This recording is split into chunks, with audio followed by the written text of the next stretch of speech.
Nous sommes lundi et le lundi, vous le savez, c'est le jour de notre rubrique Comment ça marche. Et aujourd'hui, on va tenter de vous expliquer comment ça marche l'anesthésie, qui est souvent une source d'angoisse importante pour tous les patients qui doivent subir cette intervention chirurgicale, locale ou générale. Alors, comment ça marche, Dr Kierzek, l'anesthésie ? Et comment ça marche pour que vous ne marchiez pas pendant l'intervention parce que et qu'on ne se réveille pas. Si, que vous vous réveillez après l'intervention. Qu'on ne se réveille pas pendant. Alors, vous avez raison, il y a trois choses en fait dans l'anesthésie. L'anesthésie générale, on parlera après des anesthésies locaux-régionales, puisque dans les anesthésies locaux-régionales, vous êtes complètement éveillé, vous n'avez pas mal et le chirurgien peut travailler. Puisque l'objectif de toute anesthésie, c'est que les chirurgiens puissent travailler. Et d'ailleurs, historiquement, les chirurgiens devaient se dépêcher quand l'anesthésie n'existait pas. Donc c'était une course de vitesse dans l'acte chirurgical. Et maintenant, les chirurgiens ont tout le temps grâce aux anesthésistes, qui est une spécialité nouvelle et qui date simplement des années 60. Ah bon ? Oui, alors l'anesthésie, c'est 19e siècle, mais la spécialité, les médecins anesthésistes réanimateurs, c'est tout à fait récent. Déjà, votre crainte de ne pas se réveiller, c'est une crainte qu'il faut oublier parce que l'anesthésie est probablement une des spécialités qui a fait le plus de progrès. En 50 ans, la mortalité a diminué de 90%. Donc maintenant, c'est rarissime de ne pas se réveiller après une intervention chirurgicale. L'anesthésie est une des spécialités extrêmement sûre parce qu'elle a été encadrée sur le plan législatif, sur le plan légal. Il y a des visites pré-anesthésiques, des consultations d'anesthésie et puis le matériel, les médicaments se sont grandement améliorés aussi. Et se réveiller pendant ? C'est pas possible.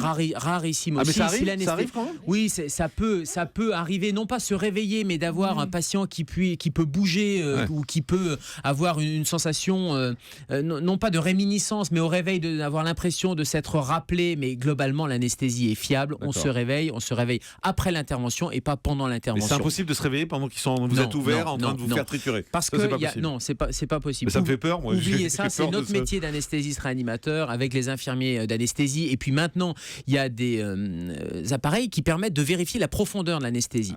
Je disais, il y a trois composantes. Un, l'immobilité. Donc, vous ne pouvez pas marcher pendant l'anesthésie, vous ne pouvez pas bouger pendant une anesthésie parce que vous êtes immobile. Deuxièmement, vous dormez. Il y a des médicaments qui sont des hypnotiques. Donc, on va vous faire dormir.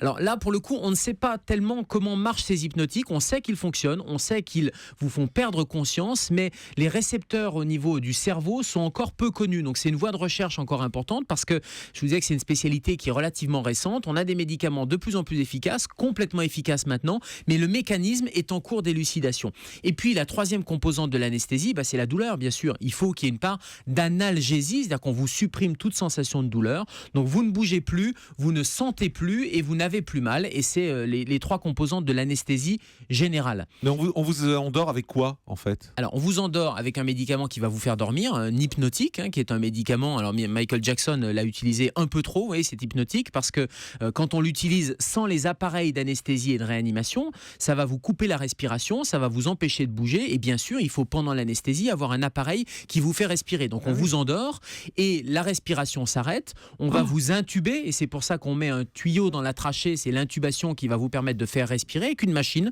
qui est un poumon artificiel qui va vous amener de l'oxygène. La machine, vous arrêtez de respirer carrément. Vous arrêtez de respirer. En plus, on va ajouter des curares qui sont un médicament qui va paralyser. Le curare, c'est ce que les Indiens, vous savez, avec les petites fléchettes envoyaient pour paralyser leurs ennemis, donc ça paralyse les muscles respiratoires. Mais ça, on peut être allergique au curare. Alors, on peut être allergique au curare. Toutes les anesthésies n'utilisent pas des curares et si vous êtes allergique, et c'est pour ça que vous avez la consultation d'anesthésie qui est une étape fondamentale de l'anesthésie, on pense à l'anesthésie. Alors bien sûr, le matériel s'est amélioré, la sécurité, mais ce qui a surtout amélioré l'anesthésie, c'est la période avant et la période après. La période avant, c'est la consultation d'anesthésie qui est obligatoire, sauf pour une anesthésie en urgence, mais cette consultation, elle est fondamentale parce qu'elle permet de vous interroger sur les antécédents médicaux. Alors, il y a un célèbre ministre de l'Intérieur qui avait subi un choc allergique au curare, c'est Jean-Pierre Chevènement qui avait été réanimé, bien sûr, parce que faire un choc allergique, on va l'éviter avec la consultation d'anesthésie. Et puis, si quand même ça survient au moment de l'anesthésie, vous avez tout de suite les voies aériennes, les voies respiratoires qui sont maîtrisées, tout de suite les médicaments qui sont injectés.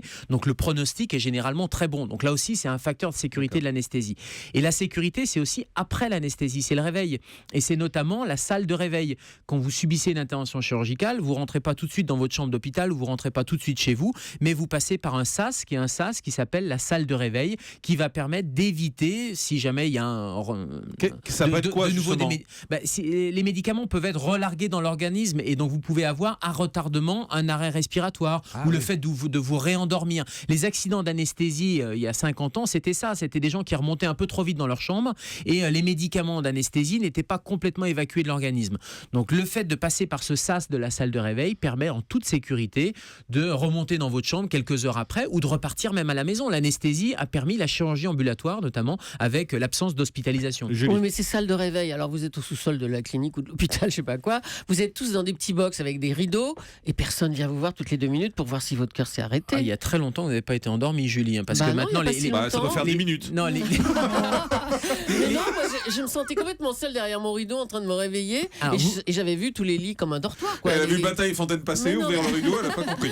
Mais franchement, il n'y a pas quelqu'un qui est à côté de nous qui surveille si on a bien repris la respiration. Dans les décrets de sécurité d'anesthésie, et ce sont des décrets qui sont imposés aux cliniques, aux hôpitaux, il y a du personnel infirmier qui est obligatoire et il y a un monitorage, c'est-à-dire qu'on vous met, vous avez un câble sur la poitrine pour vérifier le rythme cardiaque, le petit capteur d'oxygène, et puis surtout les patients sont un peu dans le potage après une anesthésie. Et c'est cette période-là qui est pourtant fondamentale. Vous y restez une heure au minimum, et ça peut être quelques heures en fonction de la chirurgie et de la profondeur de l'anesthésie que vous avez eue. Donc ça, c'est pour l'anesthésie générale, mais il y a aussi l'anesthésie loco-régionale, et de plus en plus d'anesthésies sont effectuées maintenant de manière loco-régionale, c'est-à-dire qu'on va endormir simplement un membre ou simplement la partie qui va être opérée. La plus célèbre, c'est la péridurale. La péridurale, on vous fait une piqûre dans le dos et on va simplement anesthésier le bas du corps pour pouvoir, par exemple, réaliser un accouchement, et c'est pour ça que cette anesthésie loco-régionale est une des plus connues et une des plus répandues. Amégal. Pourquoi est-ce que certaines personnes se réveillent un peu groggy et d'autres non? C'est une question de dosage ou est-ce que c'est une question de tolérance personnelle? C'est les deux. Je le disais, on ne connaît pas bien le mécanisme de ces hypnotiques. Et donc, la réaction et la susceptibilité interindividuelle entre les individus, il y a probablement des prédispositions génétiques. Il y a des gens qui ont un réveil plutôt agité, d'autres qui ont un réveil plutôt calme. Il y a beaucoup d'effets secondaires à type de nausées aussi. Alors, on peut les prévenir pendant l'anesthésie, on peut les prévenir aussi en salle de réveil. C'est-à-dire que, Julie, quand vous étiez dans la petite salle avec les rideaux, il y avait sûrement une infirmière qui pouvait là aussi, en fonction de la douleur, parce que c'est important de gérer la douleur une fois que vous êtes réveillé, ou en fonction des symptômes que vous aviez, pouvoir adapter des médicaments en post-opératoire. L'anesthésie sous hypnose, ça existe, ça?